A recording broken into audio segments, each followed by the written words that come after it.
We're here today to talk a little bit about planning for social media.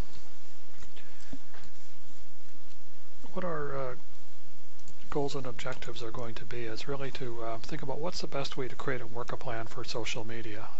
Like anything else, a good plan helps us be effective, helps us get things done. And N10 actually did a survey a few years back, actually within the last couple of years, that suggests that organizations that plan well are more effective. Caveats, broad topic, just a few minutes to cover. So social media is exciting stuff. There's all kinds of things going on with Facebook and everything else, but it takes time, effort, resources, and we really need to think about this as, with everything else we do, as a project which has a bunch of steps in it that we should think about. These are the fairly standard steps of a plan, everything from organizing to revising, implementing, and so on and so forth. And so here's where we're going to get started. The first thing to do in a plan is really to conduct research. And what I like to do personally is I like to understand what are some of the trends out there. What are the macro things that are happening in social media? Lately we have small devices. Facebook is doing an IPO, changing a lot of their advertising. The search engine Bing is embedded within Facebook, and so on and so forth. So devote time to this because it's important that you really need to understand these trends and really think about adding this into your professional development and training plan. The other thing is look at your own organization. Surveys suggest that something like over 80% of prospects come to our website first to see about us before they make a donation. And so do you have basic, design? Is it good? Do you have basic content? Do you have other things that users are actually coming to your website to work with? Is your online giving best in class? And so, look at your own house if it's in order. What's the state generally of your online presence? Because social media is not a panacea or a substitute for everything else. It's part of a multi-channel approach. And this also includes offline. So, just because you're on Facebook, if no one can get to a real person in your organization, this is another part of your channel that you need to really look at. The next thing is to really think about your goals. Are you doing a major channel shift, or you just kind of need to be dabbling in there for the long to medium haul? Are you going to really try and raise money through social media, or is it just a tangential thing to everything else that you're doing? So clear goals help you establish a clear plan, and then the other thing is to measure metrics. So we're going to look a little bit here at constructing a plan. One of the things I like to do is, because there's always so many competing priorities, is kind of think about what are the things that are high effort, high return, low effort, high return that you can use to really and you can use this grid to really think about, for instance, what's the relationship of the effort and return for social network, social media versus our website or email marketing. And if we look at these bubbles, if we look at email marketing, maybe that's something we need to think about improving first. And social networking, doing a little bit less effort there.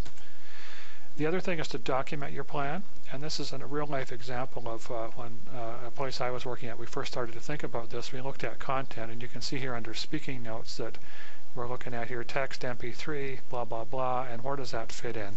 Which properties does the content fit in? The next phase for us was to really look at which departments needed different collateral, because every department kind of has a different multi-channel stream, and we wanted to make sure that we were integrated across the organization in terms of our efforts. The other thing to consider, or another thing to consider, is integrated touch points. In this case, we have Children's Hospital as an example, and they have a corporate sponsor, foundation blog, and a mommy blogger, and they've integrated all this content into their Facebook page, so they're getting a lot of leverage on each individual piece of content. In the background is a spreadsheet that shows just the different streams and when the timing is, and so that you can kind of plan all of your different activities. So again, getting the multiple exposure and the maximum leverage for each piece of content and each effort that you expend. Also think about your acquisition strategies. In this case, the example in the grid there is non-donors. Non-donors are more expensive to acquire, and maybe phone is the best channel for them as compared to social media, which tends to be, in a lot of cases, a little bit more passive. Example from Starbucks in terms of their email marketing, where they say view on a mobile device, view it on a website. They have their social media buttons, and also send to a friend. So again, if we look at the multi-channel approach, if you have social media and email and other strategies like telemarketing, is it all integrated together in an organized fashion? Look at your costs, staff time, hidden costs, and distraction. these are sometimes quite invisible as opposed to out and out hard design costs or consulting costs. So really kind of look at the total picture, and again compare this to other things that you may need to do or need to enhance. Look at your resource allocation. This was a good piece out of a Convio study that shows 4 organizations of certain revenue size across the top, and then within the grid you've got the activity like social media marketing, and then how many people are devoted and how many percent of which organizations within the revenue stream had a percentage of staff devoted to these areas. And so this gives you kind of an idea of the resource level allocation that you may need to make. I'm also a firm believer in redesigning your organization to fit the task, and so put these, if someone has social media responsibilities, don't just leave it as a soft thing that may be part of their job when they have time for it, and build it into job descriptions, set clear expectations, accountability, and measurements to kind of understand and how to change your organization. The Kenyon College one is here as an example because Kenyon College was one of the first organizations that said we're going to do web first and we're going to do print second. And so what they did was they were able to successfully change the way that the organization worked online. And social media is no different than this. If you're going to devote a huge amount of time to it, get the expertise that you need.